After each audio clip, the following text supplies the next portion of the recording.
Hi Cancer, welcome to your September 2025 astrology forecast. This is a big month. We have a couple of eclipses happening, which we will focus on for the majority of the reading, but there's tons of other things that is going on. To start off, right on the first of the month, we have Saturn going back into Pisces. Both Saturn and Neptune are currently retrograde and they are in your 10th house. So this is actually a really big energy for you because that 10th house is a prominent angular house.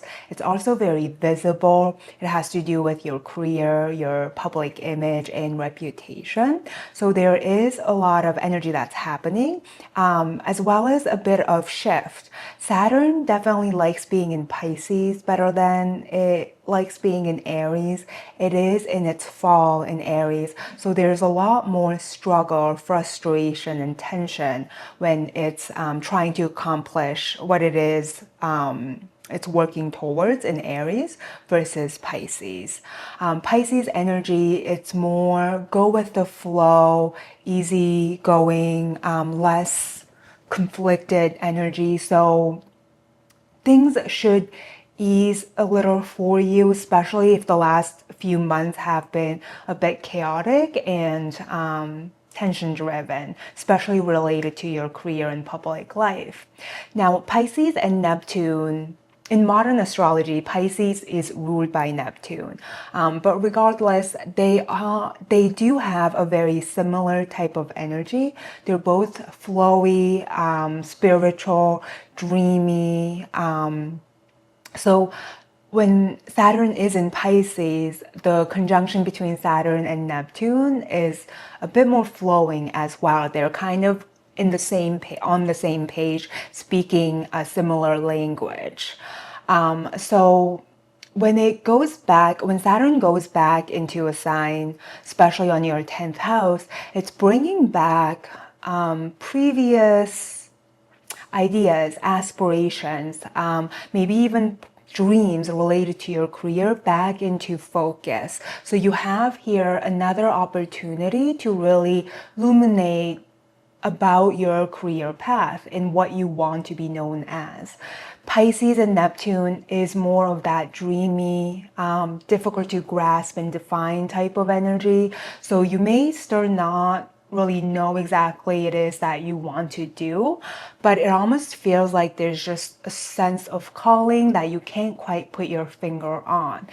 Basically, that just means that, there's something there to figure out. Your soul is trying to call you towards a path that it would much rather be working towards. Saturn is also always related to work. So that career, work, purpose, the legacy that you leave behind gets a lot more emphasized when Saturn is influencing your midheaven or your 10th house. So there's a lot of dreaming of, I think, possibilities. Maybe you may even be thinking about, what is actually realistic. Maybe you do have a dream and it's difficult to kind of see it in reality because it's so unconventional. It's not Neptune and Saturn in Pisces definitely is not like that conventional path forward, traditional 9 to 5 type of work. It's a lot more creative and a lot more internal and spiritual. Pisces and Neptune also have a lot to do with filming. So maybe you are thinking a lot more about, content creation, possibly creativity, or stepping out in a way that's more, just a lot different than what you've currently been doing. So there's a lot of illumination related to career. We have another change of energy. Right now we are in Virgo season. So the sun in Virgo is currently traveling through your 3rd house, which is another house related to communication and media. So the combination of the energies here is really bringing to my mind that, maybe you do want to try social media and see where that could go. There is just also a lot more focus on communication, possibly your neighbors or relationship with siblings. You're becoming pretty analytical and discerning related to these sort of areas in your life. Because Virgo is a Mercury ruled sign, most likely there's a lot of analysis paralysis that's happening with the way you communicate to those close to you.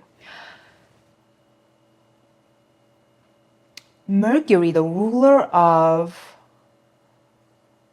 Virgo, is in your second house. It's towards the end of Leo, which is again just wanting to take up space and be heard. There is this desire to want to speak out loud. But for some reason for you, Cancer, maybe I don't know, it's because you are an introverted, intuitive sign. I feel like there is a bit of self-doubt that's happening, especially with that Uranus in your 12th house, which is all about your subconscious, and that is trying to Pluto in your 8th house, which is fears and self-doubt. So the trine between them, you may be feeling a lot of pressure and a bit of a restless kind of energy, wanting to do something, wanting to make a change and shift, but feeling unable to put it into action. So that's kind of the type of energy I'm getting for you at the beginning of September. We also have Venus, which entered Leo on August 25th. And Venus did move from your sign, Cancer, into Leo. So now that energy is shifting towards your money. So beginning of, or last month in August, you may have been paying attention to the way you look, the way you dress yourself or present yourself to the public, thinking a lot about how you can glow up or add a bit more beauty into your life. Now you may be thinking about spending money. So that Venus in Leo in the second house is all about spending money to make yourself feel good, and a sense of desire to, be noticed based on what you have, what you're wearing, and what you're carrying. So if you have the finances to do that, then enjoy it. If not, just be a bit cautious. Know that this energy will pass if you don't necessarily want to spend money on clothing and accessories and stuff like that. So on September 7th is the lunar eclipse. So let me go ahead and move my chart forward. And this lunar eclipse is when it's actually the full moon. So the moon is opposing the sun. The moon is in Pisces and it's with the north node. Whereas on the opposite end of your chart, the sun is in Virgo and it's with the south node.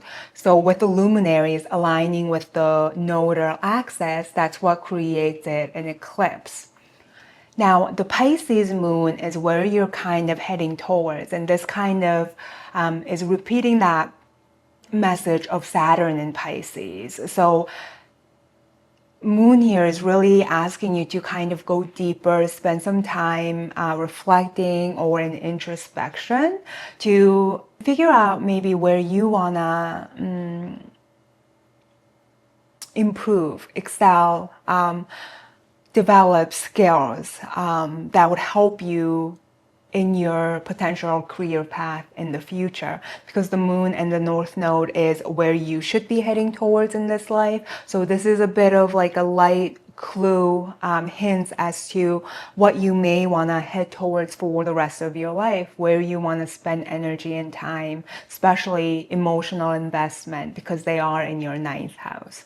The sun and the south node in Virgo kind of represent where you've already been. So maybe you do work related to communication or even media right now. And the South Node has this feeling of wanting to kind of let go. It no longer resonates with who you are becoming or who you want to be known as moving forward. So the lunar eclipse here is basically a culmination, a conclusion of you realizing where you may need to let go or sacrifice or give up in order to move forward to possibly a different, an opposite direction in your life moving forward for the next few maybe decades of your life. And then we have the other eclipse, which is the solar eclipse on the 21st of September. This is when the moon and the sun align, and this is again happening in Virgo. So there is a lot of Virgo energy this month. Virgo is all about the practical aspects of life, the daily productivity, the tasks, the routines that you have established. And because that solar eclipse is happening with the South Node, as the South Node is also in Virgo, this is again just thinking about where you need to let go in order to plant new seeds for your life. And the sun and moon are aligning at 29 degrees of Virgo. When you come to an end of a zodiac sign like this, it's also representing a big change that's about to happen. And this is happening on the cusp of your 3rd to 4th house. So it kind of involves family, domestic life, the emotional root of who you are and where you've been, your upbringing. So there is also the sense of needing to let go of the things that are ingrained in your mind so far that's kind of holding you back. And this could be, talents, skills, thought patterns, behaviors that kind of accumulated throughout your past life, because that's what basically the South Node represents. It's things that come naturally to you, but the things that need to be let go of so that you can develop new skills and decide on a new path. And this, because it is a new moon, it is again a new beginning. So it reinforces that change that we were talking about at the end of a zodiac sign. In a new moon, the moon is obscuring the light of the sun. So the moon is between the earth and the sun. The sun represents the conscious knowings that we have, things that are obvious in our life. So when the moon comes in front of that aspect of us, then it's more of the instinctual desires, the pulls, yearnings that kind of take precedent over the conscious aspect of us. So you might get a lot of new realizations and epiphanies about where to direct your life moving forward. So September is basically, it seems like for you, it has a lot to do with your career direction and who you want to be known professionally moving forward with your life. Then on the next day, September 22nd, we have the sun entering Libra. And as it does that, it takes the moon and Mercury with it. So all this energy is in Libra in your 4th house. So there's this desire to be home, possibly do some redecorations or prepare for the change of season since we're entering into fall. So the energy kind of relaxes a little bit. You're likely to feel a bit more homebody, paying attention to like your emotional well-being, taking care of yourself in your home. So on this day, as the sun starts anew in Libra, it is making a grand trine with Uranus and Pluto. Uranus and Pluto are major energies this month, and it has been for the last few months. Now, all of these 3 planets are in air signs, so there's a lot of mental activity that's happening. The goal, I feel like, for Uranus and Pluto is really a need and a desire for metamorphosis. So there is a lot of internal, subconscious changes and transformations that's trying to come through with Pluto in your 8th house and Uranus in your 12th house. These are very hidden energies, and their effect is likely to be very slow for you because the 8th and the 12th houses are not easily accessible for you. They're more, in the darker realms of our mind. We don't have direct access to all that. We have to do a lot of deep inner work in order to understand and shed light on what's going on in those areas. But because they are sextile to Neptune, Neptune is kind of like the outlet. So the way you process possibly your, fears related to maybe even intimacy, it can even be like money, finances, shared money, finances, your kind of like preconceived ideas about things like that, is really getting an outlet through this weird Neptune energy. So your desires, your yearnings, and things that you feel, there's like a soul yearning, you feel it but you can't quite define it, is gonna get a bit illuminated on the 22nd, because the sun is gonna come in making trine to Pluto and Uranus, and it's going to shed light and bring into your conscious mind what it is that you are really working towards and where your energy and vitality should be focused on. And a lot of this energy, again, goes back into your career and professional sphere because of that Neptune. So I really feel like this month and moving forward, because that, trine between Pluto and Uranus, but sextile to Neptune, it's going to be in effect for the next few months. So this is a great opportunity for you to, think about your dreams, what you would love to do, and think about how you can materialize that and strategically bring that into reality and build something. I don't think I said this earlier, but Saturn is the great work of your life. It's your legacy that you leave behind. It's something that, makes you feel like you have purpose and you've made achievements in this lifetime. So it is a really important aspect of you. So basically this is all where the energy is. That Pluto and Uranus, especially from trine from the sun, is really trying to illuminate your own dreams for yourself.